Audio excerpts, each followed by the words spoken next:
Hello and welcome along to this episode of Snack Break, the perfect podcast pop on while preparing your cup of tea or ideal snack or beverage. Today we're going to be talking all things the amazing Digital Circus finale. Yes, I realise it has been a little while, but it's still very much talking about, given that it is the conclusion to arguably the internet's biggest ever animated indie success. Not even arguably, it's the internet's biggest ever anime success. This is episode 23 of the podcast, and it's going to be broken into a few little segments. First up, we're going to have my main review of the Amazing Digital Circus finale, the last act / Remembrance, I believe was what episode 9 was titled by itself when it was released on YouTube. I didn't see it in the cinema, I watched it on YouTube.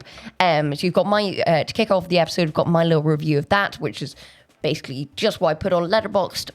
I think the faults I put there at the time reflect what I feel about it. So that's it's basically just that. And then following that, we're going to be having a wider sort of spoiler discussion. So spoiler warning for that with Archie and King, aka A-Plays / Loki, A-Plays 996, and King R Games, who are joining us later in the episode. So without further ado, please sit back, relax, and enjoy the episode. Now, I sadly missed the opportunity to see the last act in cinemas, so my viewing experience came from YouTube, where the episode was titled Episode 9, Remember. The Amazing Digital Circus finale was always going to have a lot to live up to. Over the course of 9 epic episodes and almost 3 years, the combined efforts of the incredible Gooseworx and Glitch have forever revolutionised not just indie animation, but the landscape as a whole. Unfortunately, despite my unexpected adoration for the 8 prior episodes, which I've discovered just a few months ago really, I was obviously aware of the Digital Circus before this because it's inescapable, but binged the 7 episodes that had been released at the time just before episode 8 came out. Then episode 8 came out and I subsequently watched that, which combined creativity, character, and an excellent story into a compact and, dare I say, perfect tale. I have to say, considering this though, I was largely pretty underwhelmed by episode 9. Of course, the animation is stunningly superb as ever, but in my opinion, the overall direction of this episode seems amiss. Where prior episodes utilised tight 30 to 40 minute runtimes to deliver packed yet impactful episodes, the hour-long runtime of this finale often felt as though it detracted from the overall experience. Although certainly not lumbering in its nature, it is still TADC after all, it often felt as though these extra minutes were used solely to elongate story beats, and that overall the sheer minute to enjoyment ratio of prior episodes is notably absent here. The structure additionally feels misplaced. Prior episodes usually, even without the constraints of their aforementioned tight timing, combined emotion with delightfully intriguing world building. Whereas this entry tries, and in my opinion, I just didn't feel the impact of this, to largely focus on the former, with lengthy, extended sequences feeling unnecessary and oddly personally intrusive. Lore goes largely unexplained, and although I'm sure it was logical for the uber fan to analyse every minute of every episode, no hate to those who do, glad you're having a nice time, the way that years of questions are often disregarded as though unimportant personally soured my overall enjoyment. Although I'm not personally opposed to the ending that they chose, which was always going to be a difficult one anyway with the nature of the plot of The Amazing Digital Circus, certain elements, at least on a first watch, no film theory basis, seem entirely ignored.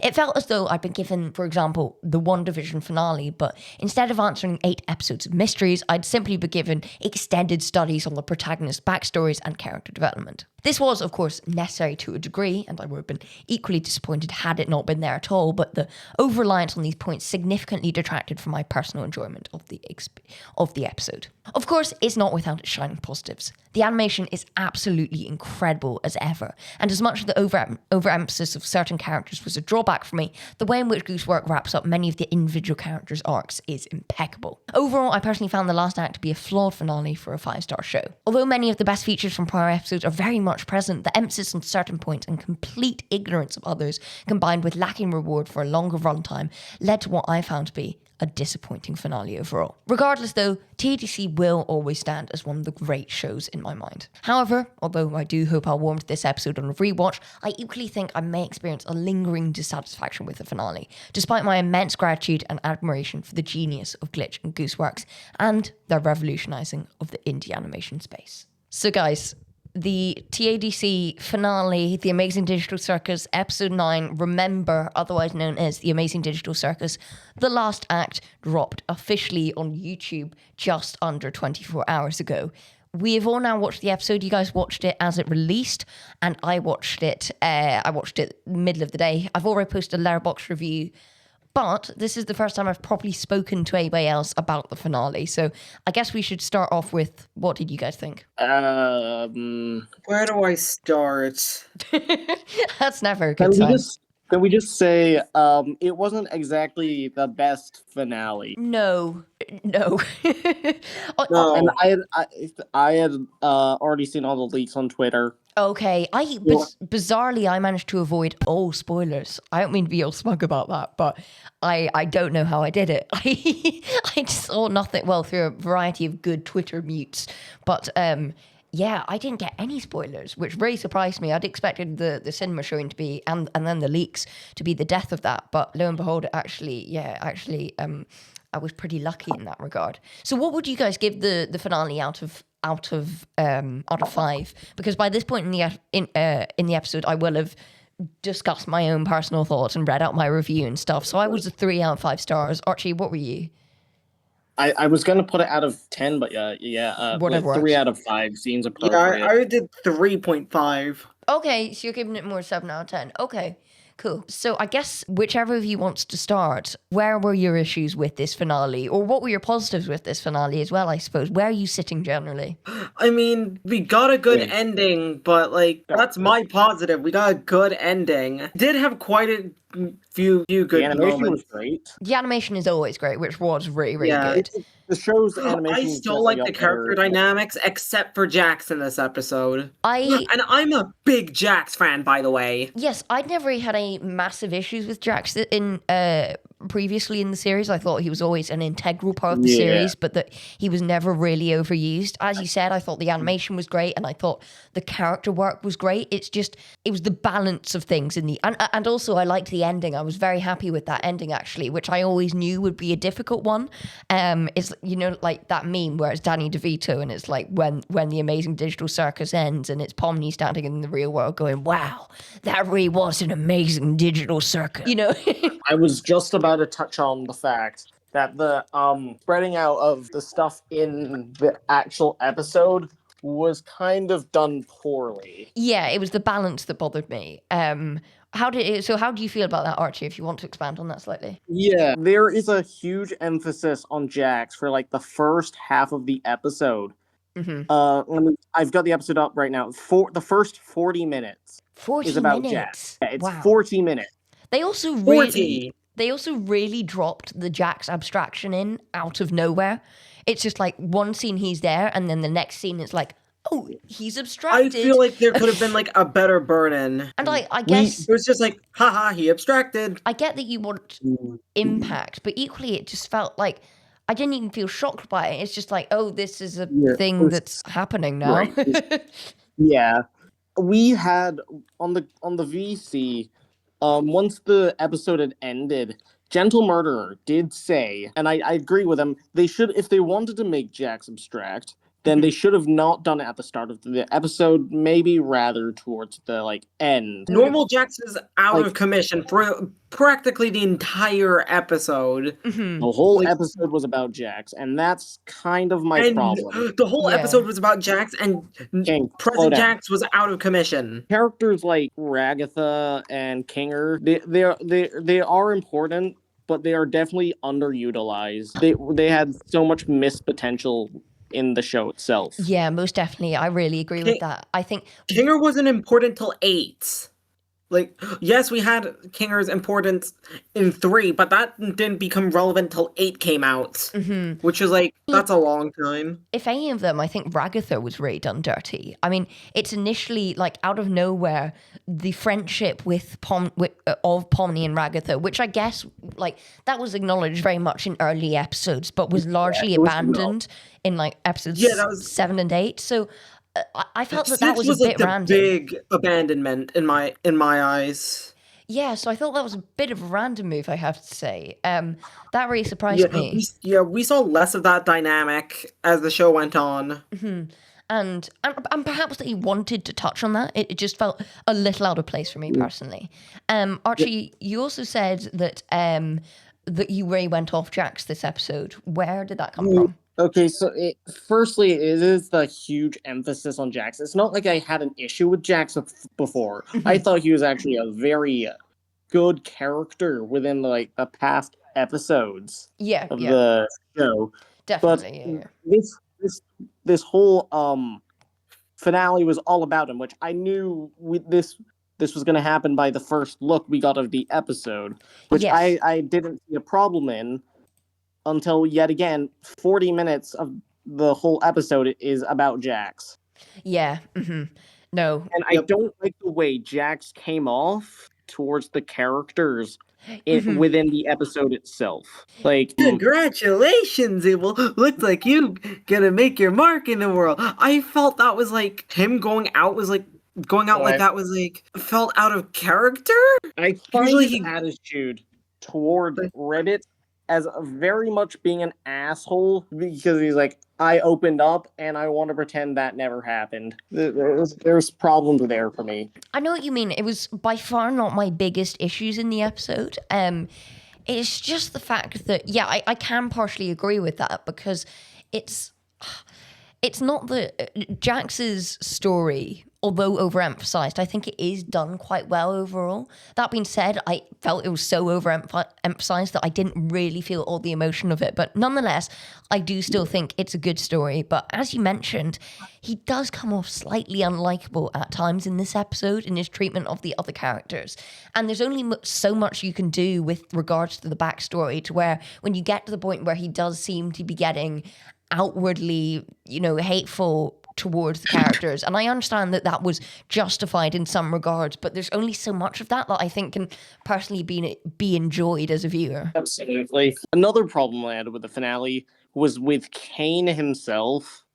Yes. Because came back. he was supposedly deleted, but I can only presume Kane had like a backup or something, That or felt or something. That's all I can really think of. Yes, that felt very, very random to me because it's like it was sort of played off as though it was a big reveal, but equally, the reveal was never explained. It's just like Kane's here now. I feel like rather than him showing up in the circus initially, they just should have started him out in the void. Straight up. Like that's where he got sent and where he got deleted. But also it's like when something's deleted, it's not truly deleted.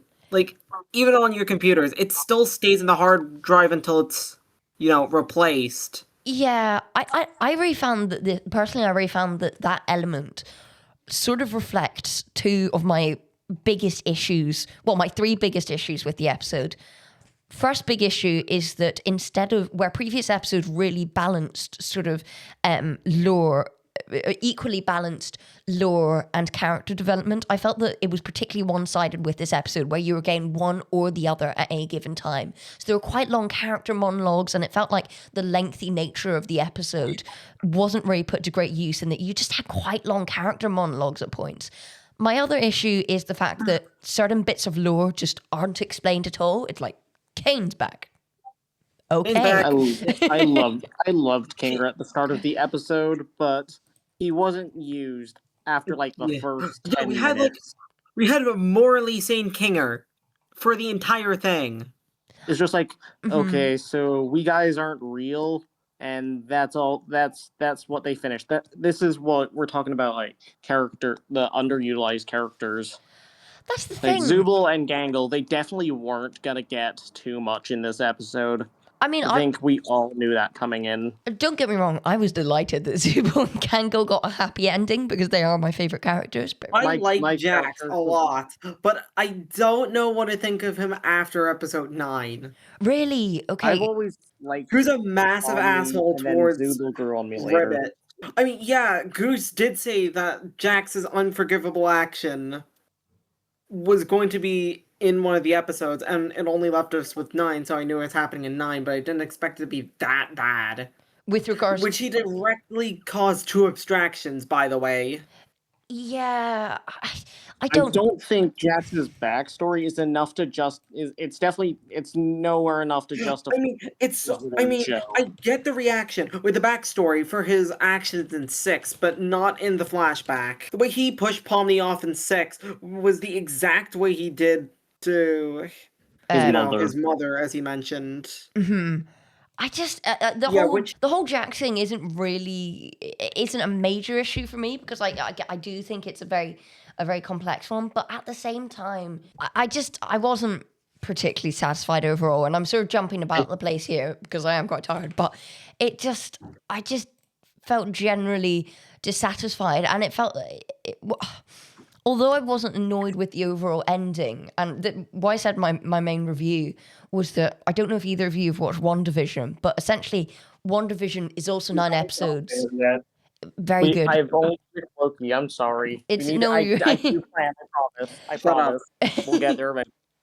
No, it's very good. I'd recommend it. But my thing was, I just felt like you get to basically WandaVision is also 9 episodes, and it's very much a mystery, like TADC in many ways. It's both mystery based and character based. Those are its two integral parts, and then obviously there's lots of other stuff in it. It's discussing like types of TV programs and paying homage to that and all that different sort of stuff. But it's like I'd got to the end of WandaVision, but instead of having my questions answered, I just got a long monologue about Wanda and Vision. And then they'd gone lore, and not really explained any of it. That was a big issue for me personally. Like, perhaps it makes more sense if you really go down the film theory route and deeply analyze all this stuff, but I just didn't feel like a lot of it was perfectly explained, or very well explained, at least for a first watch. Yeah. Bubble was gone for like the. Bubble was gone for the entire thing. I just don't know where they would fit Bubble in though. Where Bubble went? What? We never got a true answer for like the blue thing, which I assume came is back. Where did Bubble go? is his power. Yeah. That he had. What's really up with the abstracted?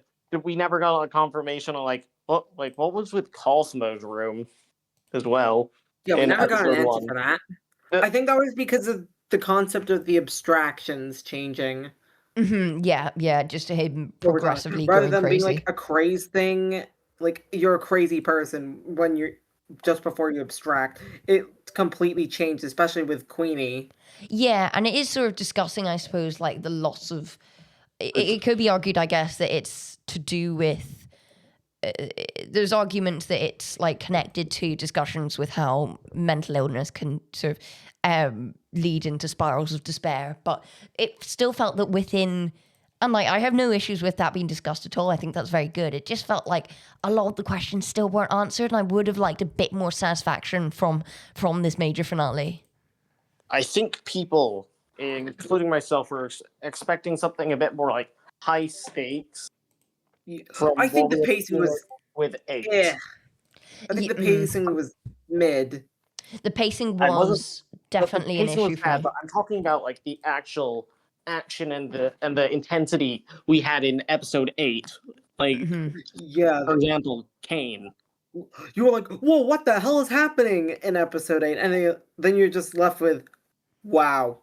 Yeah, but 9's like, well, that just happened. Yeah, and nothing else. Yeah, I feel similarly, and I'm sort of struggling to put all my thoughts together because I am generally still in a bit of a state of disappointment. And again, it's probably worth acknowledging the overall finale, or sorry, the overall ending.